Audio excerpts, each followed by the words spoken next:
There's a moment that doesn't hurt exactly. It's quieter than pain, a dull pressure behind the chest, like something is leaning on you, not enough to crush you, just enough that you notice your breathing has changed. It often happens when nothing is wrong. No argument, no crisis, no clear reason. You're standing in a doorway, washing a cup, scrolling without reading, and something inside tightens, not sharply, slowly. You pause, but you don't know why. The room feels slightly farther away than it should. Sounds arrive a second late. Your body is here. Your attention is somewhere else. Again, you tell yourself it's tiredness or age or a long week. It's easy to explain it away. It always is, but there's something quieter happening underneath. Something you've felt before, many times. Usually after giving, after listening, after holding space that wasn't yours. The strange part is that nothing was taken from you in a way you could point to. No one asked too much. No one crossed the line. No one meant harm. And yet you feel thinner, less solid, like a boundary dissolved without making a sound. That's not the part most people notice. What they notice is that you still show up, you still respond, you still care. From the outside, nothing has changed. Inside, something has shifted by a few degrees. Not enough to alarm you, just enough to alter the way weight rests in your body. You begin to sense it in small ways. You delay replies you would once send quickly. You feel irritation at gentle questions. You want silence, but not rest. You want distance, but not loneliness. There's confusion there. Because distance has never been simple for you. It never felt clean. You learned early that closeness meant awareness, that being tuned in was a kind of safety. You could feel the room before words were spoken. You could sense mood shifts, unspoken needs. It wasn't something you decided. It just happened. People responded to that. They relaxed around you. They opened up. They felt understood without knowing why. And somewhere along the way that became normal. Expected, even, not demanded, just quietly assumed. But that's not the part most people notice. What they don't see is the way your attention stretches, how it leaves you before you're aware it's gone. How it settles into other people's inner weather, staying longer than it should. You don't feel drained all at once. That would be easier to recognize. Instead, it's a slow erosion, like water moving soil grain by grain. There are days you wake up already tired. Not physically, emotionally flat. As if your inner volume has been turned down. You try to remember the last time you felt fully inside yourself, not reacting, not adjusting, not holding space. The memory is blurry. You still care. That hasn't left. But caring feels heavier now, less fluid. Sometimes you catch yourself pulling back mid-conversation, not because the other person did anything wrong, but because something in you is quietly asking for containment. You don't say that out loud. You don't even fully admit it to yourself. Because needing containment feels foreign, almost selfish. There's a belief running in the background, unspoken, unexamined, that awareness should be endless. That sensitivity is meant to flow outward. That pulling it back is a kind of failure. But that belief has a cost. And you've been paying it slowly. You feel it when your reactions surprise you. When patience wears thin faster than it used to. When compassion comes with an edge of resentment you don't recognize. That's where it starts to change. Not loudly, not dramatically, but with a subtle sense of mismatch between who you think you are and how you feel in your own skin. You may notice you're more selective about who you spend time with, but not for the reasons people expect. It's not about energy vampires or boundaries in the usual sense. It's more instinctive than that. Some interactions feel loud even when they're quiet. Some presences feel heavy without doing anything at all. And some silences feel like relief.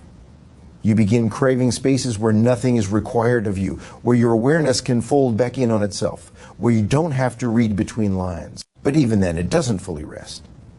Because there's something else underneath, something you haven't named yet. You may have noticed how hard it is to feel where you end, not physically, emotionally. When someone close to you is distressed, your body reacts as if it's your own. When someone withdraws, something in you reaches automatically, not consciously, not intentionally, just reflects. It's been like that for so long that it feels natural, like breathing. But breathing can become shallow without you realizing it. You might remember moments where you ignored a quiet no inside yourself. Not because you didn't hear it, but because it felt less important than maintaining connection. At the time, it didn't feel like a choice. It felt like alignment. like being a good person, only later does the weight appear in the body, in the chest, in the tiredness that sleep doesn't touch. But that's not the part most people notice. They notice your steadiness, your ability to hold complexity, your calm presence in emotional storms. They don't see what happens afterward when you're alone, when your nervous system is still humming with someone else's feelings. You sit with that hum for a long time, sometimes without realizing it's there. There's a loneliness in that, a quiet one, because you're surrounded by people. Yet there's a part of you that feels unaccompanied, not unseen, just uncontained. You may wonder when it started to feel this way. Was there a moment, a turning point? Usually there isn't. It's more like a slow drift, a series of small yeses, each one harmless on its own, until one day the inner room feels crowded and you don't remember inviting anyone in. You tell yourself this is just how connection works, that closeness always costs something. That depth requires sacrifice. But there's something quieter happening underneath, something more precise. You start noticing that the fatigue isn't from caring, it's from carrying, not responsibilities, not tasks, but emotional weight that never had a place to land. You didn't take it on deliberately, you absorbed it the way soft things do, and here, very gently, is where awareness begins to form. Not as advice, not as a rule, just as recognition. There is a difference between understanding and containing, between sensing and holding, between being present and being permeable. That difference was never taught to you. Not explicitly. You were praised for the blur, rewarded for the merge. But over time, the blur erases something important, your internal edges. This is the boundary learned too late, not the kind you announce, not the kind you enforce, but the one that lives quietly inside. The realization doesn't arrive as a sentence, it arrives as relief. A soft exhale when you realize that awareness does not require absorption. You can notice without taking in. You can care without carrying. You can be close without dissolving. This isn't something you decide one afternoon. It's something you slowly allow yourself to feel. Often after exhaustion has done its work, you might remember moments when you felt strangely calm after pulling back just a little. Not cold, not distant, just intact. At the time, you may have questioned it, felt guilty, felt less generous. But now it looks different. You begin to see that the fatigue was never a flaw. It was a signal, a quiet one, asking for shape. This boundary doesn't push people away. It gives your inner life a place to stand so that connection has somewhere to meet you. Without it, everything flows through you. With it, something stays. You may notice how unfamiliar that feels, almost awkward, like learning a new posture. There's a moment of disorientation. If I don't automatically absorb, what happens? If I don't soften first, the answer isn't immediate, and it doesn't need to be.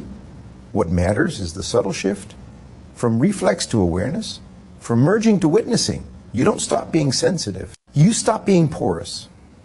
And that changes the texture of your days. Conversations end with less residue. Silence feels more restorative. Your inner space feels yours again. Not empty, but held. The world doesn't suddenly feel easier, but it feels more proportionate. You still notice everything, but it no longer all belongs to you. In time, you may realize this boundary was never about protection. It was about location, knowing where you are while others are where they are. That knowing brings a quiet steadiness, not confidence, not certainty, just ground. And in that ground, something rests, maybe for the first time in a long while. The pressure in the chest softens. Breathing deepens without effort. The room feels closer again. Nothing dramatic changes, but something important returns. You don't fix anything, you don't resolve everything, you simply remain whole, present, and finally not everywhere at once.